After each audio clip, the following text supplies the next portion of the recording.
back in time, man. Gosh, I could start with stats, whether it's minutes played, shutouts, whether it's the six-time All-Star, three-time MLS Save of the Year, thinking about the two MLS Cup trophies, two Supporters Shield, but not without adversity, right? Every player throughout their career has some level of adversity. Take me back to that phone call, 2006 in December, where you find out you're a part of the trade with Freddie Adu, but it wasn't as simple as just being a part of a trade coming to Real Salt Lake. Yeah, well, I knew I wanted to start moving west to get back to California.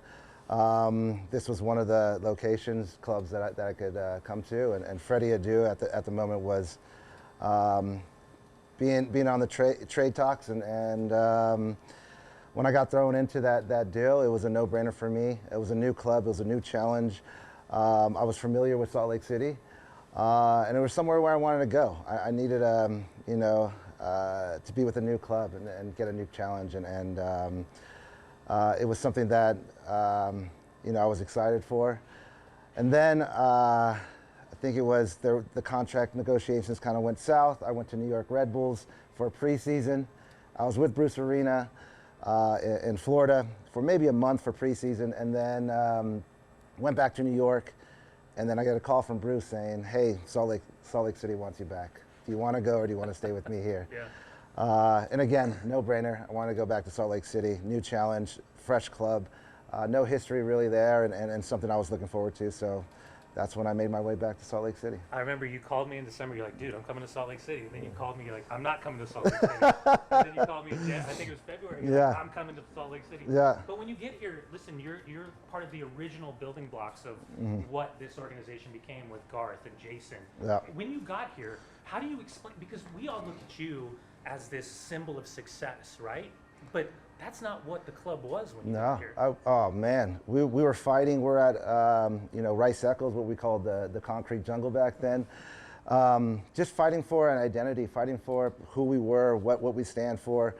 The city was just ready there to embrace us. We just needed to give them something to cheer for, and it was tough. I came out and I lost my starting job. I was trying to do too much. I was trying just to be that guy right away, and I needed to take a step back and kind of just work my way back into the team. And then we got pieces like Robbie Finley, Mehdi Bellucci left. We got Kyle Beckerman. We got Sturgis came, and we just started building one by one. And for me, it was just the hard work that we put in. It wasn't we weren't playing great football. We weren't playing soccer, killing these teams on the field. It was the hard work first, and we knew if we could kick them, if we could just play hard against, the football will come, and that's what we did. Early on, it was just working hard, 1 point at a time, and then the football came. Well, I remember you guys started, and I think it was like an international break maybe, and all of a sudden, the 4-4-2 with the diamonds started, and then all of a sudden, it was the mentality started to switch of who you guys were at home was the same type of style that you played on the road. How did you kind of create this cultural shift inside that locker room to where the character of the person is as important as the talent of the player? We had guys that held each other accountable, and this guy right here, Javi Morales, came to town. He was a magician with the ball at his foot, and he expected a lot from the guys in the locker room. Kyle Beckerman came. He pushed everybody inside and out the locker room. It was something that we really took to heart, because we didn't want to be this new franchise that everybody could just come in and walk over and think that they could just get 3 points from us anytime they can. And that diamond came in. Jason Christ came in, really switched the mentality from us. The team is a star. And then we just started believing, as cliche as that sounds, and just believed in ourselves, believed in what we could do. Jamison Olave came in, was rock solid. Nat Borchers came in, that was rock solid. They really complemented each other. And then it just started clicking, and we were just a team that was hard to beat. And made our way in and to the playoffs. 2009 is when we won it. So going through the Eastern Conference. Going through the Eastern Conference. Tell me about this really quick. All black kit, 18 Rimando, like so iconic. Wall of the Wasatch. Yeah, it was just something I was comfortable in, and at the time Adidas didn't always make black jerseys. When I first got here, I would go to the local soccer store and pick my own jerseys out and just have the equipment man put the numbers on them. The league wasn't very happy with it. But then, when the black jersey came, I was able to wear that whenever I wanted. Even sometimes when I wasn't supposed to wear it, I would just throw it on just for my head sake, mentally, like going into a game. That's what I wanted to see myself in, and I played good in. So, yeah, I love that black jersey. Did you ever get stick from the referees after you walked out? And Oh yeah, we told you were wearing like a pink jersey. Alfonso Mandel would call me and be like, hey, and I had some times that our front office be like, don't worry, we'll pay the fine, whatever you're comfortable in, we'll make sure you're wearing it. So definitely surprises when I walked down that tunnel and the referee saw me in a different color. What are some let's head out to the field. What are some of the kind of the other kind of things that you had to do every single, like taking into the mind of Nick Rimando, the player, like what were the things that were like step-by-step methodical preparation that you had to make sure you did to be, like, was it game day music? Was it certain foods? Was it certain restaurants? I mean, there was a whole slew of things that went into my mind to get ready to be on that field for that game. I mean, I went to Pinion bakery that had a sandwich that I always ate pre-game. I would have a special meal that I would cook the night before. I would wear the same gloves. Yeah. If I wore them the whole season and we won every game, I would wear the same gloves. If once we lost, I would change my gloves. Oh man!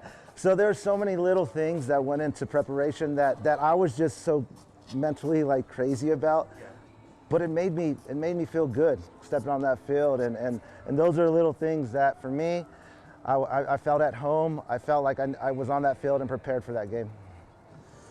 I never got the opportunity to play on this field. Yeah. Playing in front of these fans is one thing, but playing up in Rice Eccles, as you talked about, concrete jungle, can end some careers into mine. But I've called so many games inside this stadium, but how do you express that moment where you're running over to the fans, get your applaud in, you start your warm-ups, get to game time?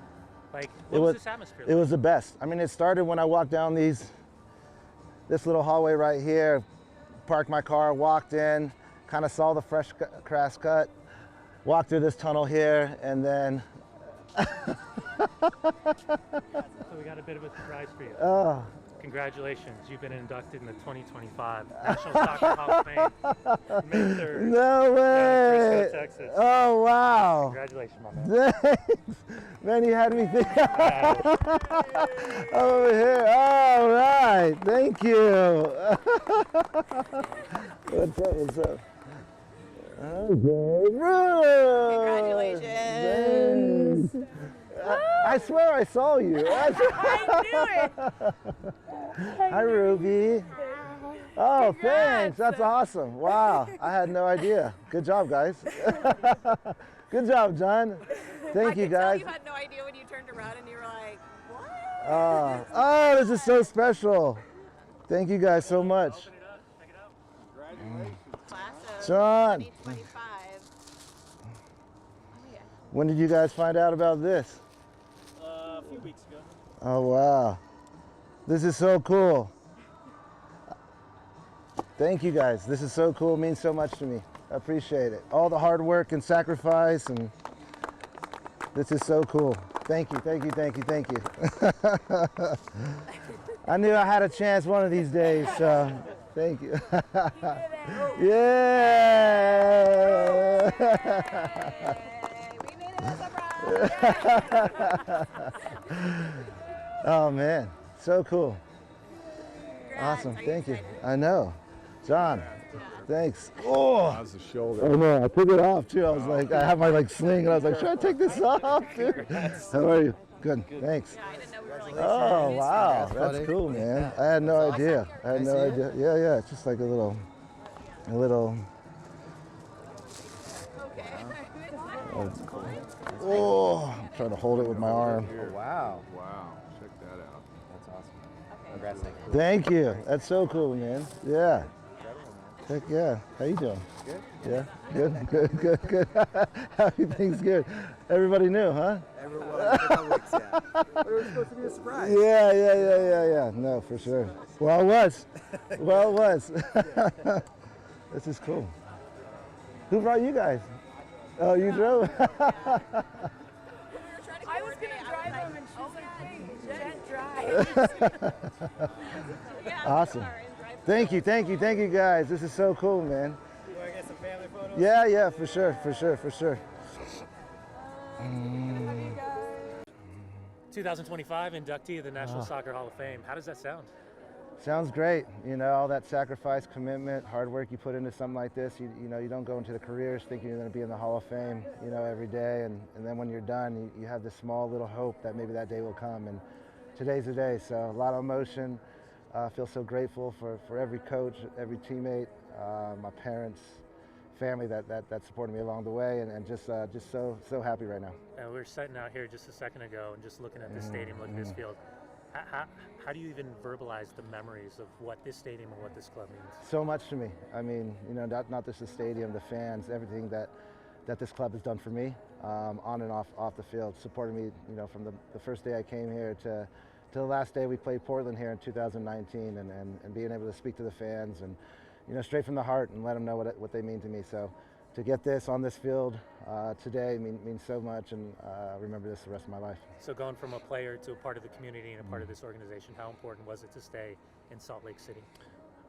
Huge. You know, I think a lot of people knew I had a couple opportunities to leave this club at the end of my career, and then in the coaching, on the other side with the coaching, and decided to stay here because this is my club. This is who I represent. This is a team that went after me, and means a lot to me, and I need to give back to them in the community, and so home in Salt Lake City. How's the public speaking? May 3rd, 2025 down in Frisco. There's some help that we need for that, but you know, I've done some speaking in the past that I think I'll be okay, and just sharpen up some tools a little bit. Congratulations from the 909. All right, thank you. Thanks, guys. Yep, perfect. Appreciate it. All right, Congratulations, awesome. dude. Thank you. Congrats. Thank you so much. Thank you. All right, good. Good to go, bro. All right. Thank you so Do you much, need this man. or anything? Congrats. No, thank you. No. All right, 1, 2, 3. Sweet, got it. Right on. So what's the recovery like? 6 weeks in the sling.